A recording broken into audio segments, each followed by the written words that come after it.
Next سوال یہ ہے کہ ماہ رمضان میں مجبوری کے تحت جو روزے رہ جاتے ہیں تو کیا ان کو قضا کرتے وقت نماز تراویح بھی پڑھی جا سکتی ہے یا نہیں؟ تو اس کا جواب یہ ہے کہ تراویح صرف رمضان میں پڑھی جاتی ہے، قضاء رمضان کے روزوں میں تراویح نہیں ہوتی۔ یہ ایک جاہلانہ رسم ہے جو لوگوں میں چل رہی ہے۔ پھر سوال ہے جو روزے چھوٹ جاتے ہیں ان کی قضا لازم ہے؟ آج تک ہم اس سمجھ سے محروم ہیں، اب اللہ تعالیٰ نے دل میں ڈالی ہے کہ پتہ چلایا جا سکے کہ مسلسل روزے رکھنا منع ہے۔ کیا میں ایک دن چھوڑ کے ایک دن یا ہفتہ میں 2 دن روزہ رکھ کر اپنے روزوں کی قضا کر سکتی ہوں؟ کیونکہ زندگی کا تو کوئی بھروسہ نہیں، جتنی جلدی ادا ہو جائے بہتر ہے۔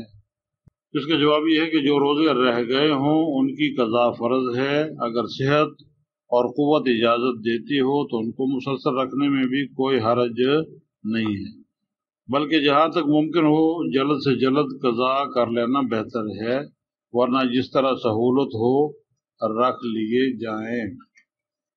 اسی طریقے سے ایک اور سوال ہے کہ رمضان المبارک میں ہمارے جو روزے مجبوراً چھوٹ جاتے ہیں وہ میں نے آج تک نہیں رکھے، انشاءاللہ اس بار رکھوں گی، اور پچھلے روزے چھوٹ گئے ہیں ان کے لیے میں خدا سے معافی مانگتی ہوں۔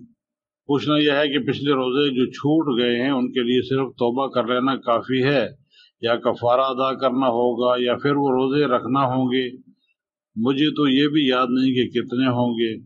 اس کا جواب یہ ہے کہ اللہ تعالیٰ آپ کو جزائے خیر دے جی، آپ نے اچھی سوچ پیدا کی ہے اور اللہ اس پہ آپ کو قائم رکھے۔ آپ نے ایک ایسا مسئلہ پوچھا ہے جس کی ضرورت تمام مسلم خواتین کو ہے، جس میں عموماً ہماری بہنیں کوتاہی اور غفلت سے کام لیتی ہیں، اور عورتوں کے جو روزے خاص عذر کی وجہ سے رہ جاتے ہیں ان کی قضا واجب ہے، اور سستی اور کوتاہی کی وجہ سے قضا نہیں کیے تب بھی وہ مرتے دم تک ان کے ذمہ ہیں اور رہیں گے۔ توبہ استغفار سے روزوں میں تاخیر کرنے کا گناہ تو معاف ہو جائے گا، لیکن روزے معاف نہیں ہوں گے، وہ ذمہ میں رہیں گے، ان کا ادا کرنا فرض ہے۔ البتہ اس تاخیر اور کوتاہی کی وجہ سے کوئی کفارہ لازم نہیں ہوگا۔ جب سے آپ پر نماز روزہ فرض ہوا ہے اس وقت سے لے کر جتنے رمضانوں کے روزے رہ گئے ہوں ان کا حساب لگا لیجئے، اور پھر ان کو قضا کرنا شرعاً جو ہے یہ ضروری ہے، شروع کر دینے چاہیے۔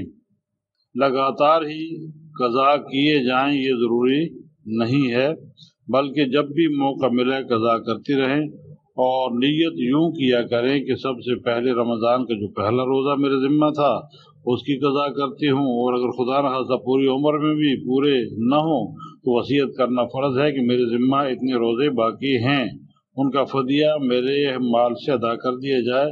اور اگر آپ کو یہ یاد نہیں کہ کب سے آپ کے ذمہ روزے فرض ہوئے ہیں تو اپنی عمر کے 10ویں سال سے روزوں کا حساب لگا لیجئے، اور ہر مہینے جتنے دنوں کے روزے آپ کے رہ جاتے ہیں اتنے دنوں کو لے کر گزشتہ تمام سالوں کا حساب لگا لیجئے۔